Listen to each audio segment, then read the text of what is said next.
Penn State men's basketball has lost 4 in a row, but there's a reason they're pretty sizable favorites against Rutgers for this next game.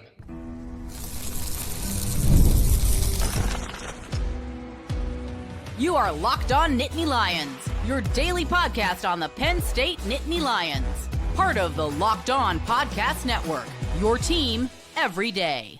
And as always, thanks so much for making Locked On Nittany Lions your first listen and watch every single day. My name is Zach Seyko. I am your host of the show, and I am joined once again by our Penn State men's basketball correspondent, associate producer to the podcast, and that is Zane Brancefield. Zane, Penn State men's basketball has not looked good as of late. They're dealing with injuries, so we're going to talk about the impact of Puff Johnson being out, this 4-game losing streak, but the fact that they are pretty solid favorites against Rutgers for this next game is pretty telling against a team that they lost. So let's try to make sense of this 4-game losing streak. And I mean, the naysayers, maybe they're right here, that this team wasn't a tournament team. But Zane, I still think that they are set up well. I think they've just hit a rough patch. And I've stood by that, and I will continue to stand by it. It's nice that they've gotten Ace Baldwin back sooner rather than later, and he's going to be a big help. But you get one player back, you lose another veteran in the process with Puff Johnson. So this 4-game losing streak is certainly, it's not helpful. It obviously isn't, but I still like this team to eventually hit its stride. And starting with Rutgers, they can really leap forward and honestly put a hot streak together if things go right. Yeah, definitely are in a cold stretch. I guess that's like the easiest way to say it. But Penn State still is a tournament team. I still believe that. And they didn't really get blown out of any of those games except for Illinois, and Ace Baldwin Jr. only played the first 5 minutes of that game. So if you look at the other 3 games, Oregon, Indiana, and Michigan State, Penn State was close within those games, and they had the chance to win those games. They're right on the brink. Yes, they didn't win, and that's what people are going to look at. But there's a lot of season left. They're only about halfway through, and the Big Ten tournament, too, also can put like a Penn State in a good, favorable position for March Madness. Penn State can still turn the season around. Injury bug is not in their favor so far, and they need to learn how to close some games and not turn the ball over as much, because that's been what has been like their biggest kryptonite so far this season. Penn State is turning the ball over, I think, around like a 12 margin, like 12 turnovers per game. But when they get in those last like 4 games, it seems like they have like 16 turnovers one game, 14 the next, and 12 the next. And it's always somewhere around that ballpark. And it's really hard to win a game when you're turning the ball over that much. And you could look and say, oh, Penn State can do better. They can take care of the ball in a more capacitated way. But there's a lot else, too, that Penn State has to look at. And that's Yannick Koenen-Niederhauser was a big thing for Penn State in those non-conference games. But now that they're in conference play, he hasn't been as top level as what he looked like he was in non-conference play and what Penn State kind of hoped to get out of him. There's games where Nick Kern Jr. is out rebounding Yannick Koenen-Niederhauser, and that's like Nick Kern Jr. is very good, so that's not a knock at him. It's just you have a guy who's like 7 foot, you would think he'd be getting the most rebounds, but he's not. And so now that Penn State's playing Rutgers again, who's also a pretty big team, you kind of have to hope that Penn State can find other ways to rebound the ball, take care of the ball, and just prepare themselves to get back in the winning column. They're on a 4-game losing streak, but they haven't won since January 2nd. So they've gone now 17 days as we're recording this of not winning a game. Like, that's a pretty long stretch, and it's not that they're not putting in enough work. It's just a matter of execution on game day. I think Mike Rhodes does a good job preparing people, but evidently, as he said, like sometimes he doesn't do a good enough job. And so they need to be able to prepare themselves better. They need to, like, essentially, they just need to execute games. Penn State football had that problem a few times this season as well, and now Penn State basketball has that same issue where they just can't execute sometimes in the big moments. And they had that Oregon game really for the taking right there up until the end, and then they lost it, and just some other things have gotten in the way in the other losses.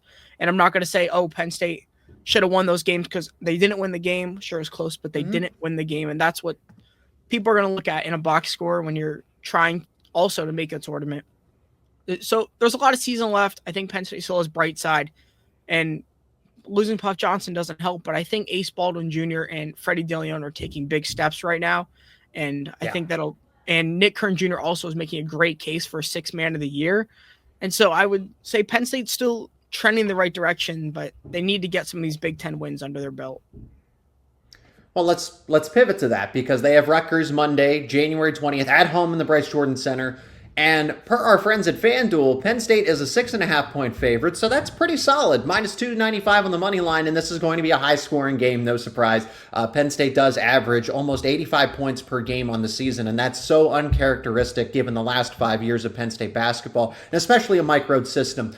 Why they are at least decent favorites, right? It's not overwhelming. It's not double digits, being a double-digit favorite like they were underdogs against Michigan State or Illinois, for example. But those games were close. So I think everybody is looking at the fact that Penn State's just gone through a tough stretch. Illinois is one of the best teams in the country. I firmly believe that is at a minimum, a Sweet 16 team with hopes of an Elite Eight, potentially a Final Four. Potentially. That's what Illinois at its best. Oregon is a Sweet 16 team. And Michigan State is a Sweet 16 team. So you get blown out by Illinois. You lose Ace Baldwin that game, fine. But you played Oregon tough. You honestly should have won that game at home. And you played Michigan State tough, and you lose. You're without Puff Johnson. He's in and out of the lineup. Ace Baldwin returns, right? There's the cycle. And Penn State could have won that game against Rutgers. Ace Baldwin had a bad game against the Scarlet Knights. We know that he was dealing with a multitude of different things, not just the back injury that he sustained against Illinois, which took him out of the game and then sidelined him against Oregon. I think that's what's kind of the most impressive here is that even though Penn State's not 100%, they're still playing these teams that are some of the best in the Big Ten, some of the best in the country, as close as they are. And just because that Rutgers box score says one thing, it really was if Ace Baldwin has slightly a better game, they probably win that one despite all the circumstances getting into foul trouble and everything else. And that was a road game. So I do like their chances against Rutgers. And not having Puff Johnson certainly doesn't help. But I do expect Penn State to win here. This is one that they're due for. I agree. They're definitely due for a win. And they can win this game. I think the biggest thing that I have a question mark for that I would circle is Ace Bailey is a 6'10" guard, and not being able to have a Puff Johnson at 6'8". How do you defend him? Is because I understand Dylan Harper at 6'6" is taller than Ace Baldwin Jr., but I trust Baldwin Jr. enough to give Harper his work. And like I said, it's that Ace Bailey because you can't say, oh, well, Yannick Conan Niederhauser's tall. Well, they also have a center who speed. They play a little. Yeah. It's a speed too. Speed too. But they Rutgers has big guys, and Lathan Somerville is their main starting center that they play with, and he's 6'10". So you can't even just say, oh, we'll put Yannick down there. So when I try to determine who will guard Ace Bailey, it comes down to, is it probably going to be Nick Kern Jr., Zach Hicks, or in the very unlikely event of Dominic Stewart, because Dominic Stewart is pretty quick. Or do you play a little bit of zone? With Puff Johnson out and you haven't put it on tape, do you play a little bit of zone here? So I think Penn State almost has to change its game plan up and catch Rutgers by surprise. So we're going to take a quick break, but when we come back, we're going to talk about this game a little more in depth. The key matchup, Zane, that you're pointing out of trying to defend that dynamic duo of Dylan Harper and Ace Bailey, because it did not go well the first time, but how's Penn State going to counter that? We'll talk about it more on the other side of this quick break. And today's show is brought to you by Prizepicks. This message brought to you by Prizepicks, the place to get real money sports action. With over 10 million members and billions in winnings, Prizepicks has changed the game in daily fantasy sports. Whether it's the playoffs or regular season, Prizepicks has made it easier than ever to win big while enjoying all of the football action. And now it's playoff time, and there's no better way to get in on the action than with Prizepicks. Here's how it works. You simply pick more or less on at least two players, And if your picks hit, you could win up to 1,000 times your cash. That is right, 1,000 times your money just by making simple selections. And you can choose anything on Prizepicks. For example, if you like Lamar Jackson over his passing yards, you can choose that. If you like Travis Kelce over his receiving yards, you can choose that. Maybe you like less than those props. It is fun to predict and easy to play. Plus, with the Prizepicks Flex Play, you can still double your money even if one of your picks does not hit. And with the app, you'll get your winnings fast, sometimes in as little as 15 minutes. Get ready to run your game this football season. Download the app today and use code LOCKEDONCollege for $50 instantly after you play your first $5 lineup. That is right, $50 just for playing. Don't wait. Take your game to the next level with Prizepicks. That is Prizepicks. Run your game. Let's pick back up with this matchup, give our predictions, and then talk about the impact a little further with Puff Johnson, Zane, in the second half of basketball. I like Penn State. I like Penn State against Rutgers, but that is a key matchup because if they are going to win, I do think that is a lofty spread, if I'm being honest. I was surprised by 6.5, 7.5 in other places. So clearly the odds makers are very confident in a Penn State win, but I think Rutgers makes this a little closer. Maybe I don't know enough about the Rutgers side here, but this dynamic duo of Ace Bailey and Dylan Harper are going to be difficult to stop, especially on the glass, because this is where Puff Johnson's impact is going to be felt in rebounding and his defense. It's not so much about his offensive impact, because I think you're going to get plenty of offense from Ace Baldwin, Nick Kern Jr., Freddie DeLeon starting to come into his own. You have Yannick Konen-Niederhauser, who does give you something offensively, right? Offense isn't the issue. It's being able to counter with defense. Penn State has gone all or nothing with forcing turnovers and everything else. Just because you almost have to do something different, I think Penn State is going to run some variation of zone. I know they are committed to man-to-man defense, but in this game, you just don't have somebody that you match up well against either of Ace Bailey or Dylan Harper. So I think zone benefits them in this case. If Puff Johnson was there, I'd argue a little differently. Penn State might go back and forth between the two because you still have Nick Kern Jr., even though he's not the tallest. You can still move players around to at least help. I think there's going to be a double up system. I think I genuinely think they're going to try to double Dylan Harper in that regard, Ace Bailey, and then have Ace Baldwin on Dylan Harper. And that's the game plan. And I think that's going to be enough to get Penn State probably a 5-point win, but a win's a win in this case. Yeah, like you said, I think it is a bit of a spread also. So that 5-point margin might be more what you're looking at. But maybe even less might come down to the last shot, maybe overtime, who knows. But losing Puff Johnson, I definitely agree. It's a defensive aspect. Sure, he averages 10 points a game, but that defensive aspect and physicality he brings, I would even give him an award for the grittiest player in college basketball, because he does kind of a lot of the intangibles that people don't see because if they're just box score watchers. And like you said, a zone could definitely be an option. Penn State has ran some zone the past few games late in the games when the games are close. I remember some against Oregon as well as a little bit against Michigan State. So Penn State can run zone. Usually they've been doing a 2-3. And so it's definitely an option. The speed and size of Dylan Harper, Ace Bailey is kind of the biggest aspect there. So how do you determine that? We've mentioned some guys, but I think you hit the nail on the head. I think you might have to do some zone because otherwise Penn State is going to get tired. Now, they are a well-conditioned team, especially Zach Hicks, Ace Baldwin Jr., who both play about almost 40 minutes a game. And so maybe those two can keep up, but what about the rest of them? And I'm not quite sure you could say that for 40 minutes guarding guys like Harper and Bailey. So Penn State's going to have to figure some things out. I think Mike Rhodes can come up with a good game plan considering they lost to the Scarlet Knights the first go around. But as you mentioned, Penn State didn't really play their best. They shot efficiently, but they didn't score a lot of points in that game. Just avoid the foul trouble. It was the early foul trouble and getting behind a double-digit deficit, because look how far they cut into the second half in a road environment. Rutgers is, at least from if you watch it on TV, just looks like an exciting place to play at for the Scarlet Knights. That they have a nice environment and a tough environment.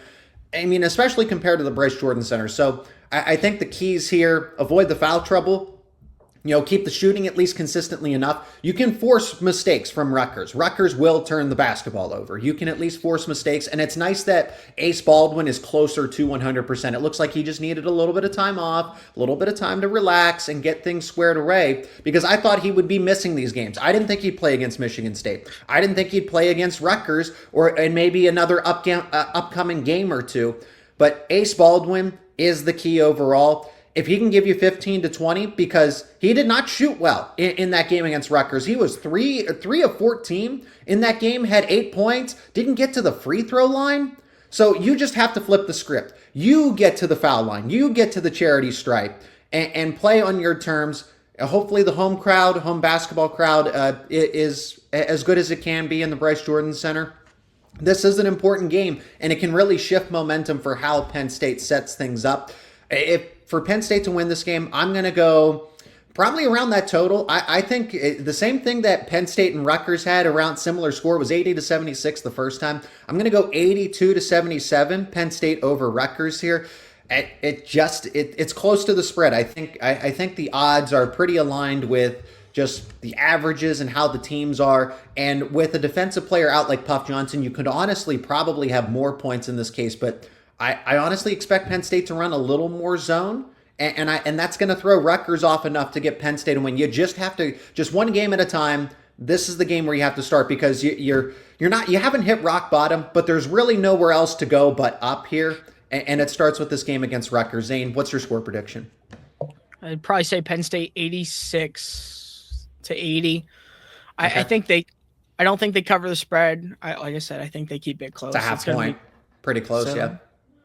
Definitely going to be tough without Puff Johnson, but I agree. They could score a lot more points, but we'll have to see what happens. Penn State likes the free throw line, so that'll be a key factor in this game. And Ace Baldwin is so good at generating those contact plays where he does draw the foul. So Ace Baldwin getting closer to his prime form where he's at his best is the key for Penn State. It gets them as close as possible. Just one final quick note, Zane, on Puff Johnson. I mean, this is a big deal. This is a veteran player. He's been around college basketball for a long time. He gives you defense. He gives you grittiness. He helps in the rebounds. Some people don't like Puff Johnson, and he's a good player. He's a good player. At least some people are critical of him. I don't know whether you like him or hate him or whatnot, but I think Puff Johnson has received a lot of criticism over his couple of years at Penn State, and he does give you a lot of things that Penn State is going to miss in this due time. When Mike Rhodes says out for a bit, I imagine that means 6 to 8 weeks. He has something, probably, you and I discussed it beforehand, probably a fracture, and we have to assume, since Penn State doesn't really give you an insight into the injury report, I think Puff Johnson is going to be out for probably the rest of the regular season. He might show up for maybe senior day or be back by that time. It's going to be a matter of recovery. Hopefully he doesn't need any surgeries or procedures or anything like that. The impact is difficult to deal with, but it is not insurmountable. And to give a timeline, I do think he'll be back this season. It's just not going to be until right at the Big Ten tournament. Yeah, it definitely is a bigger loss than what people may realize. And you mentioned some people may not be favors or fans of Puff Johnson. I think the biggest thing comes with, like, he had a high ceiling coming out of high school. He was a top prospect and everything. And he hasn't really lived up to that per se, but he's kind of changed his game, adding the muscle over the summer and becoming more of like a physical guard. And I think that's why he's so valuable for Penn State, is he does things that you wouldn't expect 6'8", like what was supposed to be like a shooting guard type form, kind of like his brother Cam, who's in the NBA. And Puff is a lot more physical. He's built, he's a bigger guy, and he does bring that big defensive aspect to Penn State, the grittiness, and as well as his leadership too. You hear a lot of guys give high praise to Puff in that respect. So Puff does a lot more things than what he does actually on the offensive side of the court, and just on the court in general. He's a good guy, good teammate, and everything from what they say. So I think that's the big thing for Penn State. So hopefully they can keep him around. Like you said, a bit is very vague, but Ace Baldwin Jr. landed on his back, and Mike Rhodes said he was day-to-day.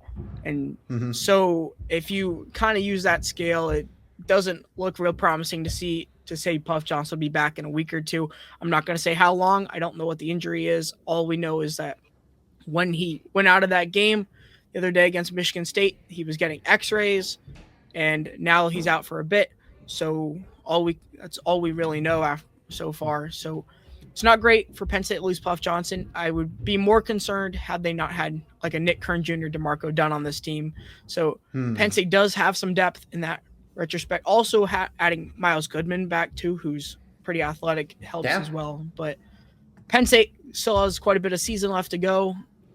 Not having Puff Johnson doesn't help, but they're trending in the right direction. Like you said, they're not rock bottom, but they're pretty close to it. So hopefully Mike Rhodes can get this team to turn around and they can make some noise here before the Big Ten tournament. Because with the expansion of the Big Ten, not all teams make the Big Ten tournament now. The bottom 3 teams are left out and everybody else is in. So all Penn State really has to do is just stay above that margin, which they are just above right now. So hopefully they can finish the season strong. He is Zane Brancefield, men's basketball correspondent here for the podcast associate producer. Zane, thanks so much for the time. Links to his work will be down in the description. And thank you so much for checking out this episode. Let us know your thoughts down in the comments section. Please leave a like on this, share it with friends and family. And if you are new to the channel, subscribe.